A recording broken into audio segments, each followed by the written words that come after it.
ആ ജ്യോത്സ്യൻ കാറ്റുപായ ഗോപീകൃഷ്ണനെ ഒന്ന് വിളിക്കണം. എന്റെ സമയം മോശമാണോ അല്ല വളരെ മോശമാണോ എന്നൊന്നറിയാനാ. ഇന്നലെ പല പ്രാവശ്യം ഷാനവാസ് റിയാസിനെ എടാ പോടാ എന്ന് വിളിച്ച് പല പ്രാവശ്യം സംസാരിച്ചു. അണ്ണാ, നമ്മുടെ പാണ്ഡിതുര അണ്ണനില്ലേ, അണ്ണനെ പറ്റിയാണ് തെറി പറഞ്ഞു.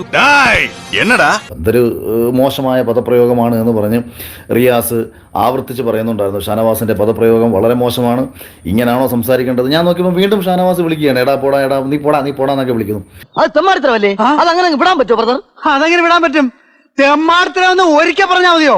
കേസ് കൊടുക്കണം പിള്ളേച്ചാ, പോലീസ് അന്വേഷിക്കട്ടെ. അതെന്താ ഈ നാട്ടിൽ ക്രമസമാധാനം ഇല്ലാതായോ? സത്യം പറഞ്ഞാൽ ഷാനവാസെ താങ്കൾ കാണിച്ചത് വളരെ മോശമാണ്. അങ്ങനെ പറഞ്ഞു കൊടുക്കണ രമണ.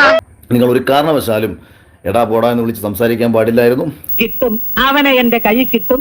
അന്ന് അവന്റെ മോന്ത ഞാൻ ഇടിച്ചു വരത്തും, ചപ്പാത്തി വരത്തും പോലെ വരത്തും.